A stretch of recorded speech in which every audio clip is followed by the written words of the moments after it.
Here's what nobody tells you about why your English still isn't improving. It has nothing to do with grammar and everything to do with a mistake almost every learner makes.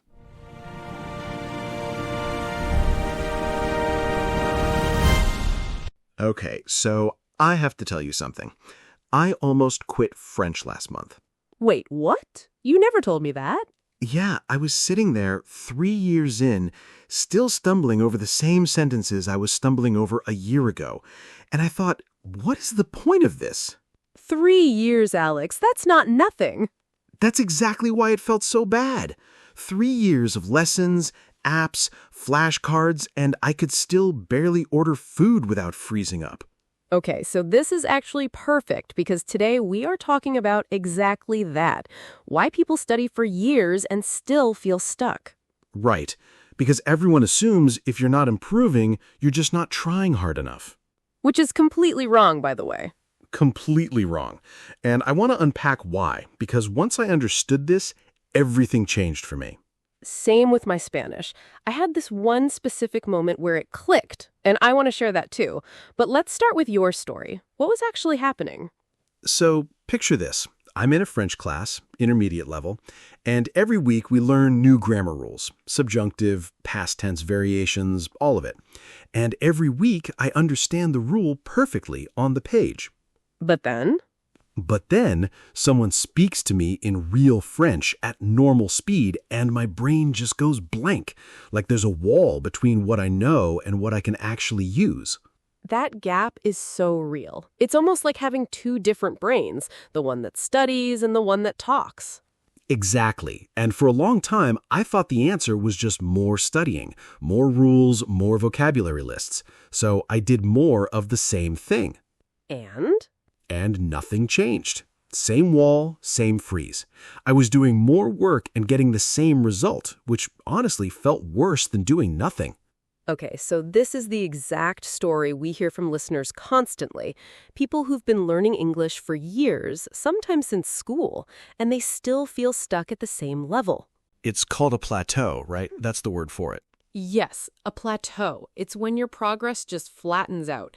You're putting in effort, but the graph of your improvement looks like a flat line instead of going up. And here's the thing. Plateaus aren't actually a sign that something is wrong with you.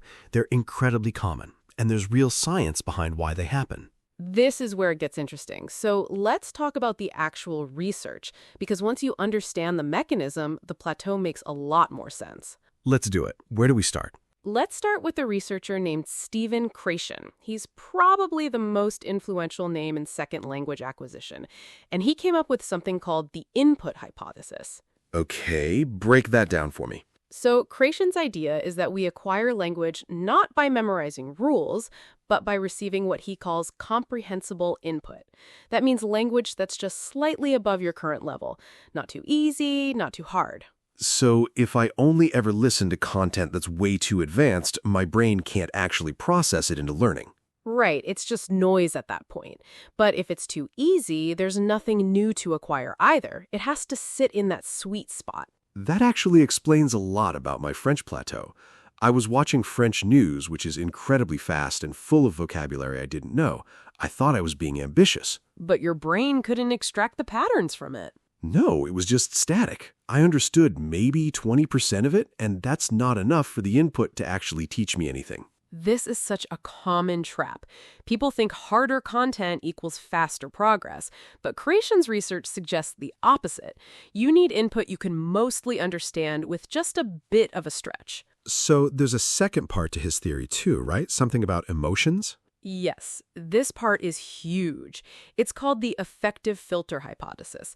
Basically, Krashen argued that stress, anxiety, and low confidence create a mental filter that blocks language from going in, even if the input itself is perfect. Oh, that hits home. Because when someone speaks French to me quickly, the first thing that happens isn't confusion, it's panic. And once that panic kicks in, The wall goes up immediately. I could probably understand more than I think, but the anxiety just shuts the whole system down. this is why so many learners say they understand better when they're relaxed, watching a show alone, than when they're actually talking to someone. The pressure of live conversation raises that affective filter. So it's not that our English improves and then we feel confident. It might actually be the other way around. We need a baseline of low anxiety for the improvement to even happen. Exactly. And that's a huge mindset shift. If you're constantly stressed while practicing, you might be working hard and still not absorbing much, simply because your nervous system is blocking it. Okay, so that's one piece of the puzzle. What else is going on with plateaus? Let's talk about a second researcher, Richard Schmidt, and something called the noticing hypothesis. I like the name already. What is it? So Schmidt's argument is that you cannot learn a language feature unless you consciously notice it first. You can be exposed to a word or a grammar structure 100 times, but if you never actually notice it, it just passes through you. Wait, so exposure alone isn't enough? Not according to Schmidt. Noticing is the bridge between input and actual learning. Your brain has to flag something as, hey, this is new. This is interesting, before it gets processed into your usable language system. That explains something from me, too. I used to just play French podcasts in the background while doing chores. I told myself I was learning through immersion. But you weren't actually noticing anything. No, I was folding laundry. My brain wasn't flagging anything as important because I wasn't paying attention. It was just sound. This is one of the biggest myths in language learning, that passive background listening alone will get you fluent. Some exposure helps with rhythm and sound, sure, but without active noticing, the actual structures of the language don't get absorbed efficiently. So what does active noticing actually look like in practice? It can be something as simple as pausing when you hear a phrase you don't fully understand and asking yourself, what is that? Why did they say it that way? Even just mentally highlighting it is enough to start the process. That's such a small shift, but I can already tell it's the difference between hours of passive listening and actually moving forward. Now, here's the third piece, and this one is about memory specifically. A researcher named Alan Baddeley developed a model of working memory, and part of it is called the phonological loop. Okay, phonological loop. That sounds technical. It's simpler than it sounds.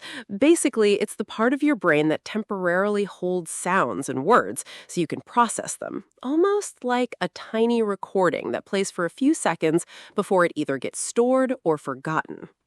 So when I hear a new English word, It sits in that loop briefly. If you don't do something with it, repeat it, use it, connect it to something, it just fades out and you're back to zero. This is exactly what happens with vocabulary lists for me. I'll see a new French word, understand it in the moment, and then 20 minutes later, it's completely gone. Right, because the phonological loop isn't designed to store things long-term on its own. It needs reinforcement, repetition spread out over time, active use, something to move that word from short-term into long-term memory. Which brings us to spaced repetition, right? That's related to this?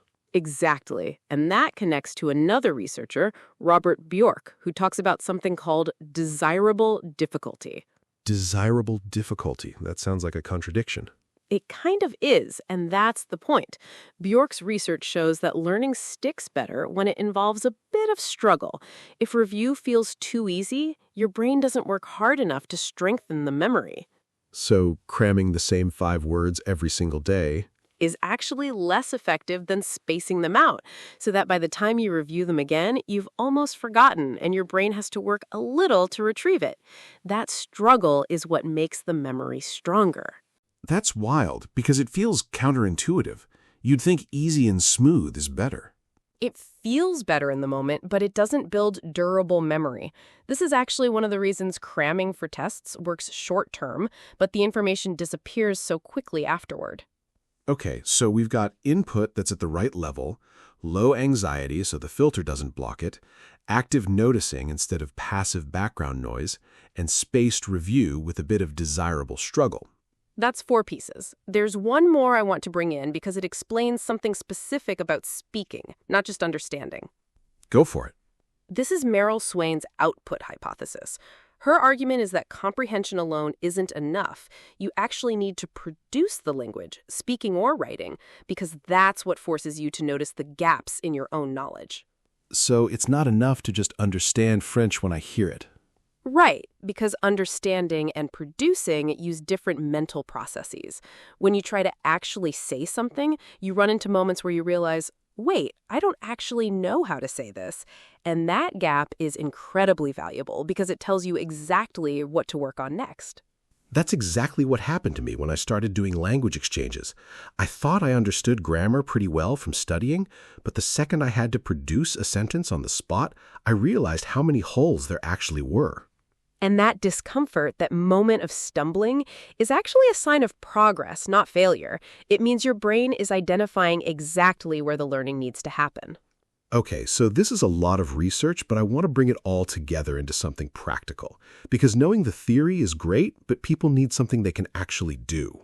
Agreed. So based on all of this, let's put together a framework, something simple people can actually apply this week. Let's call it the noticing loop method. 3 steps. I like that. Walk us through it. Step 1, choose input at the right level. Not content that's way above you, not content that's too easy. If you understand about 70 to 80% of what you're hearing, that's the zone Krashen's research points to. So for our listeners right now, if you're following most of what we're saying, but a few words are unfamiliar, that's actually the ideal zone for you. Exactly. Step 2, actively notice instead of passively absorbing. When you hear something new or unclear, pause it, even for 2 seconds. Ask yourself what that phrase means or why it's structured that way. That tiny pause is what turns background noise into actual learning. Step 3? Step 3, produce it and review it with space in between.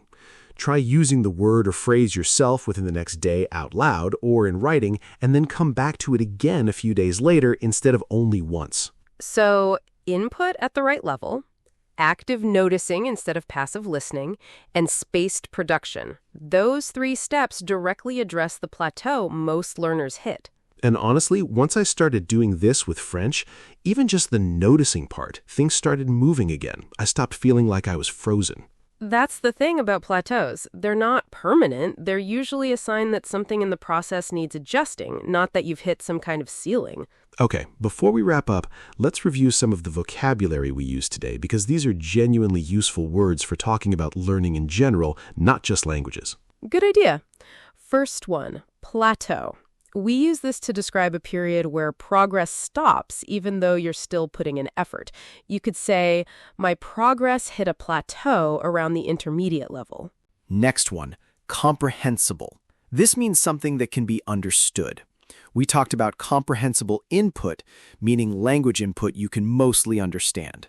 Another one, immersion. This refers to surrounding yourself with a language, often by living somewhere it's spoken or consuming lots of content in it. We mentioned this in contrast to passive background listening. We also use the word passive versus active. Passive listening means you're not really engaging. It's just happening around you. Active listening means you're consciously paying attention and processing what you hear. Good one. Another useful word, retrieval. This is the act of pulling a memory back out, like when you try to remember a word you learned days ago. Struggling a bit during retrieval actually strengthens memory, according to Bjork's research. And finally, the word stumble. We use this to describe hesitating or making small mistakes while speaking. I stumbled over that sentence just means I had trouble getting the words out smoothly. Great vocabulary today. And honestly, a great reminder that if you feel stuck in your English, it's not because something is wrong with you. It's usually just one of these pieces that needs adjusting. The right level of input, actually noticing instead of letting things pass by, or giving yourself space to produce and review. If this episode helped you understand your own plateau a little bit better, that's exactly what this podcast is here for. Keep listening, keep noticing, and we'll talk again next time. See you in the next episode.